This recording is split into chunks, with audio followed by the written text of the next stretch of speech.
In the rugged frontier of the Utah Territory in 1847, survival often depended on resilience, skill, and a little bit of luck. But when Mr. Thaddeus Whitmore arrived in the region, his trajectory didn't just reflect good fortune, it seemed entirely unnatural. Settlers in the town of Dry Hollow, a sparse community clinging to life in the arid terrain, first noticed him as a quiet man with peculiar manners. He spoke with a refined accent, far too polished for the dusty roads he walked, and his possessions, fine leather boots, a silver-tipped walking cane, and a horse bred beyond frontier standards, spoke of a background far wealthier than he ever disclosed. His sudden presence was baffling, and the mystery deepened when, within months, he acquired a vast tract of land stretching toward the rocky bluffs. The land, once believed to be cursed by local tribes due to unexplained fires and missing trappers, had remained untouched for years. Yet Whitmore moved in with confidence, constructing a grand house made of imported wood and stone, complete with glass windows and polished brass fixtures. No one in Dry Hollow could account for how he managed the labor or expense, since there were no construction teams seen working the property and no supply wagons regularly arriving. It simply appeared over the course of a single winter, standing like a mansion out of place in a desert dream. The townspeople whispered about him, particularly about the eerie calmness with which he spoke and the way he seemed to always be watching without really looking. But the rumors grew more defined when he introduced his first wife, a woman named Eleanor, who arrived by stagecoach in the spring of 1848. She was beautiful, with deep auburn hair and a gaze that seemed to hold secrets too heavy for words. Eleanor never came to town often, and when she did, she rarely spoke. She would buy candles, dried herbs, and fabrics dyed in strange shades of blue and green. Within 6 months, Eleanor stopped appearing altogether. Whitmore claimed she had gone to visit family in Virginia and had taken ill. He even showed a letter, written in her delicate hand, that mentioned her extended stay. Most of the town accepted this explanation at face value until the second wife arrived. Her name was Marjorie, and she was drastically different from Eleanor, bright, inquisitive, and outspoken. She moved freely about the town, taking a liking to the general store owner's wife and often visiting for tea. She told others she had met Mr. Whitmore in Missouri, where he had saved her from a cholera outbreak by nursing her himself. Her devotion to him bordered on worshipful. But one late autumn day, she vanished. Whitmore said she'd gone east to see her mother, who had fallen ill. The story mirrored Eleanor's departure nearly word for word. Again, he produced a letter with Marjorie's distinctive looping script. Again, it reassured concerned townspeople that she was simply away. This time, however, unease began to fester. By the time the third wife, Caroline, appeared at Whitmore's side, rumors were no longer whispers, they were questions, sharp and suspicious. Caroline was shy and skittish, frequently seen glancing over her shoulder or biting her lip. She spoke very little in town and was often accompanied by Whitmore himself. The general storekeeper's son, a boy known for eavesdropping, claimed he once overheard Caroline weeping and pleading with Whitmore near the town stables. The next day, they were gone. 3 weeks later, Whitmore returned alone, stating Caroline had left him after a dispute. No letter this time. Just a weary shake of the head and a faint smile that didn't quite meet his eyes. As these events stacked one atop the other, the local marshal attempted to question Whitmore, but each inquiry ended with documents, letters, and anecdotes that sounded just plausible enough to dismiss further probing. Still, the tension escalated. Some believed the man had murdered his wives and hidden the evidence deep within the canyons that bordered his property. Others whispered more unsettling theories of seances, of rituals, of something unholy at work behind the mansion's shuttered windows. Those who rode too close to the estate claimed they heard voices chanting after midnight, or that lights would flicker from the earth rather than the house. A traveling priest once declared the land touched by the devil's foot, and refused to remain the night in Dry Hollow. The arrival of the fourth wife, Louisa, caused a stir unlike the others. She was young, barely 20, and wore a necklace bearing a symbol none in town recognized, a circle surrounding an eye, etched into obsidian. She arrived alone, driving a black carriage drawn by twin white horses. Whitmore met her outside the post office, and they embraced like old companions rather than newlyweds. Louisa carried herself with a peculiar elegance, and her eyes seemed too aware, too knowing.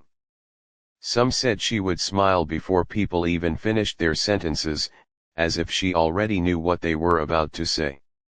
She never entered the church, never acknowledged the pastor, and her presence caused the dogs of Dry Hollow to bark without reason. Not long after Louisa's arrival, a strange change began to descend upon the town. Crops wilted prematurely. Water from the wells took on a metallic taste. Children fell sick with fevers that doctors could not explain. People began to avoid the Whitmore estate altogether, not just out of fear but out of an instinctual dread they could not articulate. It wasn't just suspicion anymore, it was survival. Yet Whitmore himself seemed untouched by the growing malaise. He appeared at town meetings with his usual composure, made donations to the schoolhouse fund, and even offered medical tinctures made from his garden, which he claimed Louisa had studied in her years abroad. The final straw came during a thunderless storm that rolled across the sky one evening without a single drop of rain. The clouds churned above the Whitmore estate, casting it in unnatural darkness as a low vibration hummed through the ground. Several townsfolk gathered on a hill near the church to watch in silence as pale light pulsed from the cellar doors of the mansion. No one dared approach. The following morning, Louisa was gone. Whitmore said she had gone to Denver. But there was no stagecoach scheduled that day, no witnesses, and no letter this time. Only silence, and a journal entry found decades later that hinted at rituals, communion with unnamed forces, and the belief that each wife served a purpose in binding the gate hidden beneath his estate. Each of Mr. Whitmore's 4 wives vanished under peculiar circumstances that left behind more questions than answers, with cryptic letters and untraceable belongings being the only remnants of their presence. The first wife, Eleanor, had been a mystery from the start. Described by townspeople as ethereal and melancholic, she was rarely seen in town but often spotted near the edge of the property, staring toward the horizon or collecting oddly shaped stones. She had an affinity for wild plants that no one else could name and often burned herbs that emitted unfamiliar scents. Eleanor's disappearance occurred after a particularly brutal thunderstorm. The next morning, her absence was explained by Whitmore as an urgent family emergency, and he presented a letter penned in delicate cursive detailing her sudden departure. But the details were oddly vague, lacking specific names or locations. The townspeople questioned the timing. No stagecoach had come through during the storm, and Eleanor's belongings, including a prized hand-carved jewelry box, were still in the bedroom according to a maid who had once helped clean the estate. Marjorie, the second wife, was different. She was open, social, and unafraid of engaging with the townsfolk. It was through her that people began to learn about the interior of the Whitmore estate, which she described as full of strange books and instruments with symbols she could not understand. She told her closest friend, Mrs. Winslow, that she often awoke in the middle of the night to find Whitmore standing at the foot of their bed, not moving, not speaking, just staring. Despite her discomfort, she seemed compelled to remain with him, often claiming that she owed him her life. Her disappearance followed an evening when she was seen rushing to the chapel, barefoot and visibly shaken, muttering to herself about needing forgiveness. The pastor, who intercepted her, claimed her eyes were glassy and unfocused, and she smelled of smoke and iron. The next day, Whitmore arrived at the pastor's home with another letter. Marjorie, he said, had gone to tend to her dying brother in Illinois. When asked for details, Whitmore simply repeated what the letter said, never elaborating. A search of her personal effects revealed her trunk was missing, but inside her dresser were several items she cherished: a cameo brooch, a diary with only the first few pages used, and a half-finished knitting project with her initials embroidered into the fabric. Caroline's case was more abrupt. She was seen fewer times in town than her predecessors and seemed constantly anxious. Children noted her presence as ghost-like, always walking with her head down and wearing a shawl even during the warm months. She never looked anyone in the eye and never answered questions directly. One of the rare times she visited the apothecary, she purchased belladonna and asked peculiar questions about how much could be safely consumed without harm. The apothecary later admitted he reported the interaction to the town marshal, but no action was taken. Caroline's disappearance followed a night when strange lights were seen over the Whitmore property, pale blue, flickering in rhythmic patterns. Her departure was not explained publicly by Whitmore until days later, when asked directly by the town blacksmith. Whitmore claimed she had run off with a traveling salesman. There was no letter this time, only a faint smile and a curt dismissal of further inquiry. The blacksmith's wife later claimed to have found a note folded into a hymnal in the church pew where Caroline often sat. The note read, "I am not who he wants me to be. If you find this, I am sorry." The handwriting was shaky and uneven, and the ink had bled into the page, making parts of it unreadable. Louisa, the fourth and final wife, was by far the most enigmatic. Her presence alone changed the atmosphere of Dry Hollow. Animals grew restless around her. A cat belonging to the general store owner refused to enter the shop while Louisa was inside. Her voice was described as melodic but emotionless, and her eyes appeared to shimmer in the dark. She had an uncanny ability to recall things people hadn't told her yet, and often interrupted conversations with answers to questions that hadn't been asked. Louisa brought with her a small trunk filled with books written in unfamiliar languages and a stack of letters sealed in black wax. No one was allowed to see what was inside them. Townsfolk who approached her estate claimed to hear whispers in languages they didn't understand, and some who ventured too close swore they saw Louisa standing at the top window, her hand raised in a gesture that seemed more like a warning than a greeting. Her disappearance was not announced. Instead, one morning, Whitmore appeared alone in town and simply stated Louisa had departed to study the healing arts in California. He brought no letter, gave no further explanation, and refused to speak her name again. What tied all these disappearances together were the belongings or lack thereof that remained behind. Eleanor's collection of rare stones remained untouched on a shelf in her study, dust-covered but never moved. Marjorie's diary, partially burned, was found in the hearth despite her apparent hasty departure. Caroline's favorite necklace was discovered buried in a flowerpot on the estate's porch, the chain twisted and broken. Louisa's books remained, but the pages had been torn from their bindings and scattered around a locked room that no one had permission to enter. Every wife had left behind something intimate, something personal, yet Whitmore always maintained they had simply moved on. The letters he presented, always elegant, always carefully phrased, seemed to follow a formula: grateful farewells, vague destinations, and no return addresses. Eventually, townsfolk noticed the handwriting on each letter bore striking similarities. Though the names signed at the bottom differed, the loops, slants, and flourishes were nearly identical. Some began to suspect the letters were forgeries, written not by the women but by Whitmore himself. As the years passed, those close to the Whitmore property noted changes that could not be easily explained. The plants near the house grew in strange formations. Wild flowers bloomed in winter, while trees near the stream began to lean unnaturally toward the estate. The air around the homestead always seemed a few degrees colder, even in the heat of summer. Several years after Louisa's disappearance, a young boy chasing a rabbit stumbled upon a hidden grove behind the mansion. There he found a collection of personal artifacts, jewelry, clothing, pages from books buried in shallow depressions in the ground, arranged in a circular pattern surrounding a stone pedestal etched with names. Each name belonged to one of Whitmore's wives.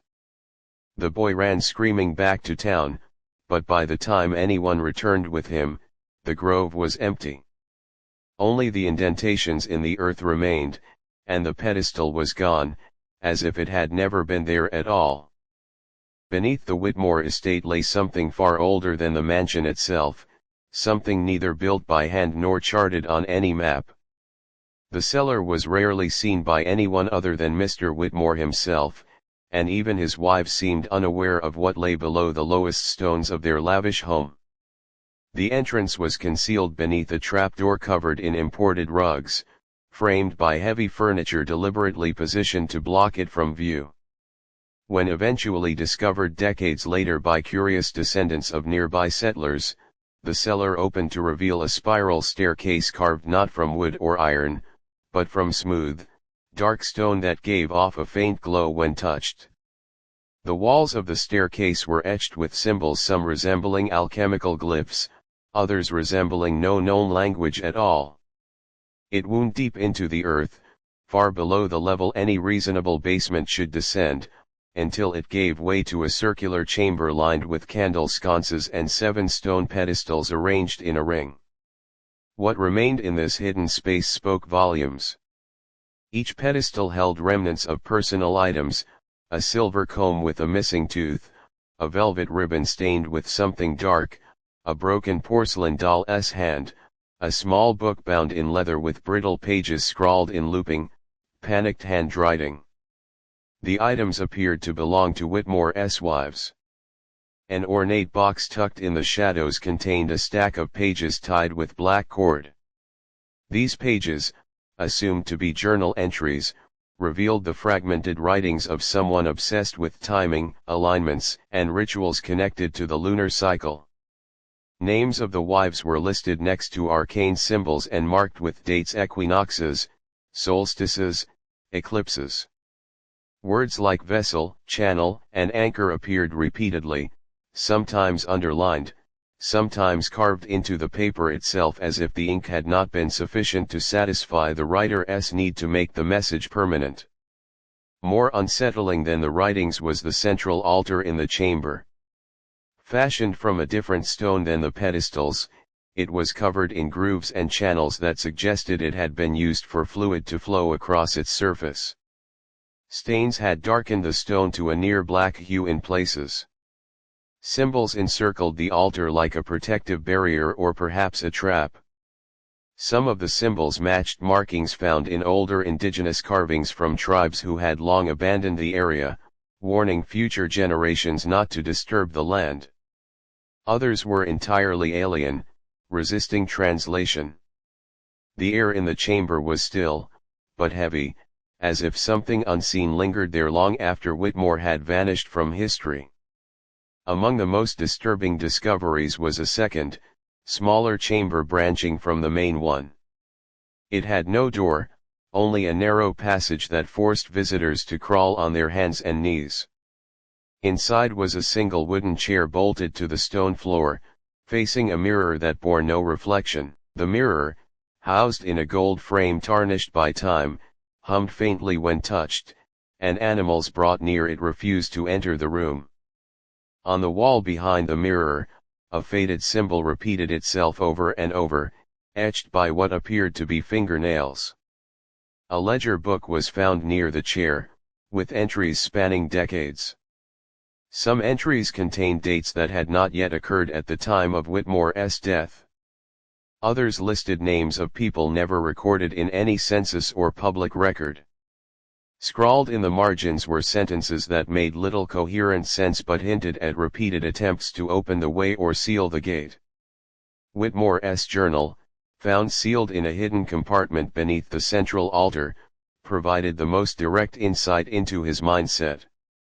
The writings were disjointed, blending theological musings with references to celestial mechanics and bloodline purity. One passage described a dream of standing at the edge of a lake of black water under a sky filled with unfamiliar stars. In the dream, he was met by a figure without a face, who spoke in a voice that reverberated through the bones rather than the ears. The figure presented him with a choice to bear knowledge no man should possess or to return to ignorance forever.